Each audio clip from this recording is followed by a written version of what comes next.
Shalom, shalom, shalom, soyez les bienvenus à notre rendez-vous de 10 minutes dans la présence de notre Dieu. Et ce rendez-vous est pour t'encourager à la prière, est pour t'encourager à vivre la présence de ton Dieu d'une manière véritable, d'une manière réelle, au nom de Jésus-Christ. Alors ce matin, tu vas prendre avec moi Daniel, le chapitre 1, à partir du verset 8. Je lis rapidement la parole du Seigneur. Daniel résolut de ne pas se souiller par les mets du roi et par le vin dont le roi buvait. Et il pria le chef des eunuques de ne pas l'obliger à se souiller. Dieu fit trouver à Daniel faveur et grâce devant le chef des eunuques. Alléluia. Oh, une histoire aussi réelle, une histoire aussi vraie. Je veux t'encourager à être comme Daniel. Alléluia. Daniel avait sa promotion, avait ses amis, mais lorsque le roi Nebuchadnezzar est allé en Israël pour posséder Israël, parce qu'Israël s'était mal comporté, il y a eu des morts, il y a eu des personnes brûlées, tout ça, mais Daniel a été pris comme esclave avec ses amis. Et lorsqu'ils sont arrivés en Babylone, le roi devait choisir des personnes intelligentes, des personnes qui n'avaient pas de défauts corporels.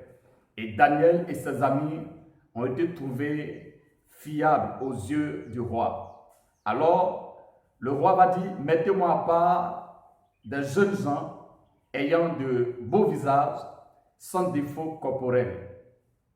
Et Daniel va comprendre que si je suis ici, même si je suis esclave, Dieu a un plan pour moi. Parce que plusieurs sont morts. Mais si je ne suis pas mort, que je suis esclave, c'est que Dieu a quelque chose de bon envers moi. Parce que je pouvais mourir. Je pouvais même être brûlé comme les autres. Mais Dieu a permis que je sois esclave. Alors si Dieu a permis que je sois esclave, c'est que Dieu veut réaliser quelque chose avec moi. Dieu veut réaliser quelque chose avec moi. Mais je dois composer la base pour que Dieu puisse se manifester envers moi. Alors Daniel va dire, moi Daniel, j'ai résolu de ne point me souiller par le vin, par la nourriture du roi. Est-ce qu'aujourd'hui, tu peux être comme Daniel, prendre la résolution de ne point te souiller? Aujourd'hui, nous sommes toujours pressés, nous prions pour qu'une autorité humaine puisse nous inviter. Peut-être que le maire, que le député, que le ministre, ou même que le président puisse m'inviter. Alors lorsque une autorité charnelle t'invite, tu es pressé, même si Dieu te dit reste ici, passe du temps dans ma présence. Mais pour toi, comme une invitation a été donnée, c'est une opportunité pour toi pour recevoir quelques miettes. Mais la présence de Dieu donne plus que les miettes. La présence de l'Éternel donne plus que les miettes. Daniel a compris cette chose. Il dit, je prends la résolution de ne point me souiller par le vin. Mais aujourd'hui, lorsque une autorité nous invite, on oublie que nous sommes des appelés. On oublie que nous sommes des serviteurs de Dieu. On oublie que nous sommes enfants de Dieu. Souvent, on quitte chez cette autorité étant ivre. Mais si tu allais te vendre, si tu es allé te prostituer par son vin, par sa nourriture, est-ce que cette autorité peut encore te faire confiance? Est-ce que cette autorité peut encore faire confiance en Dieu? Parce que tu es le choix de Dieu. Et ce choix de Dieu que tu es parti te prostituer dans ses vins, dans ses liqueurs. Alors, il ne peut plus te prendre au sérieux. Mais Daniel a pris la résolution de ne point boire, de ne point manger. Souvent même, Dieu te dit, je veux que tu passes du temps dans ma présence. Je veux que tu passes un moment de jeûne et de prière. Ne sors pas. Pendant que Dieu t'a dit, tu ignores la voix de Dieu et tu sors. Et si Dieu a permis que quelqu'un m'invite, c'est que c'est le plan de Dieu. Souvent, on a des opportunités qui ne sont pas le plan de Dieu. On a des opportunités, des autorités qui ne sont pas le plan de Dieu. On doit savoir discerner, on doit savoir poser la question au Seigneur. Est-ce que tu es dedans? Est-ce que c'est ta voix? Est-ce que c'est ta volonté que je me déplace pour aller chez telle autorité? Mais nous aujourd'hui, on ne pose pas la question au Seigneur, est-ce que tu es dedans? Mais seulement nous voyons déjà l'offrande que nous allons recevoir. Nous voyons déjà les biens que nous allons recevoir. Il est important d'entendre Dieu. Il est important de demander au Seigneur, est-ce que tu es dedans? Parce que désormais, tu ne vis plus pour toi, mais tu vis pour Dieu. Alors quand tu vis pour Dieu, tu ne t'appartiens plus, mais tu appartiens au Seigneur. Et quand on appartient au Seigneur, ça veut dire qu'on doit marcher selon le Seigneur. Quand on appartient au Seigneur, ça veut dire qu'on ne s'appartient plus. Alors, si tu ne comprends pas que désormais tu appartiens au Seigneur, Daniel a compris qu'il appartenait désormais à Dieu. Il a dit, je vais jeûner, je vais posséder ce territoire, je vais posséder toutes choses. Même si je suis esclave, Dieu a quelque chose de bon à produire au travers de moi. Et la consécration de Daniel va amener Daniel au sommet. Daniel ne fait pas lamenter pour dire, je suis esclave. C'est que c'est fini pour moi. Si Dieu m'aimait, pourquoi est-ce qu'il a fait de moi un esclave? Même dans ton esclavage, Dieu peut te lever. Comme Joseph a été vendu en Égypte, mais il est devenu une autorité égyptienne.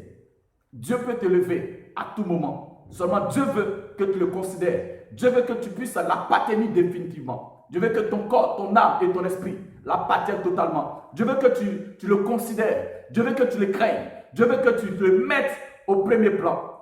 Tel que tu considères Dieu, c'est comme ça que Dieu va te considérer. Si Dieu est pour toi une priorité, Dieu fera de toi sa priorité. Si tu fais de Dieu ta priorité, il fera de toi sa priorité. Comment est-ce que tu prends Dieu?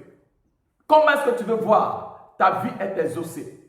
Comment est-ce que tu veux voir tes projets être exaucés? Comment est-ce que tu veux avoir de l'argent sans faire de Dieu ta priorité? Considère Dieu et mets Dieu à l'épreuve. Tu verras la grandeur de Dieu. Tu verras sa magnificence. Par la crainte de l'Éternel, Dieu a élevé Daniel. Dieu peut t'élever. Quel que soit l'interdit de ta famille, Dieu peut t'élever. Quelle que soit l'interdiction de ta famille, Dieu peut t'élever. Quel que soit là où ta famille n'est pas arrivée, Dieu peut te faire arriver selon ta crainte, selon ton obéissance envers Dieu. Dieu peut t'élever. Là où les autres n'ont pas réussi, Dieu peut te faire réussir.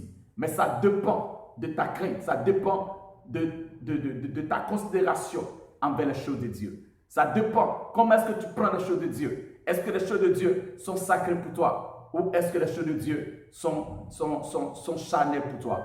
Si tu considères Dieu, tu mets Dieu à sa place, tu verras que Dieu te mettra à sa place.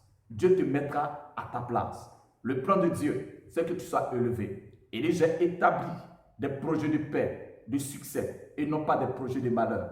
Dieu a de bons projets pour toi. Dieu a de bons projets. Ta situation que tu vis, Dieu sait. Mais il veut simplement que tu puisses le considérer. Donc je t'encourage ce matin à revoir ton niveau de consécration, ton niveau de crainte de Dieu. Crains Dieu et tu verras Dieu se manifester. Alors ce matin, prie avec moi. Dis au Seigneur, j'ai besoin de toi. J'ai besoin de toi. Viens au secours de ma foi. Je vais te craindre, mais Seigneur, je n'arrive pas à te craindre. Je vais te craindre, mais Seigneur, je n'arrive pas. Ce matin, je veux que tu m'aides à marcher dans ta crainte. Je veux que ce matin, tu m'instruises davantage. Je veux que ce matin, tu m'enseignes davantage. Je veux ce matin entendre la voix de Dieu. Je vais marcher selon ta voix. Je vais marcher selon ton orientation. Seigneur, conduis-moi ce matin. Que désormais ma vie soit entre tes mains. Que ma vie soit entre tes mains. Je ne veux plus marcher moi-même. Je veux être comme Daniel à marcher avec toi. Que Dieu te bénisse. Que sa grâce et sa faveur soient sur toi. Au nom puissant de Jésus-Christ. Avant de tout prochain, invite les gens à se connecter au nom de Jésus-Christ. Amen.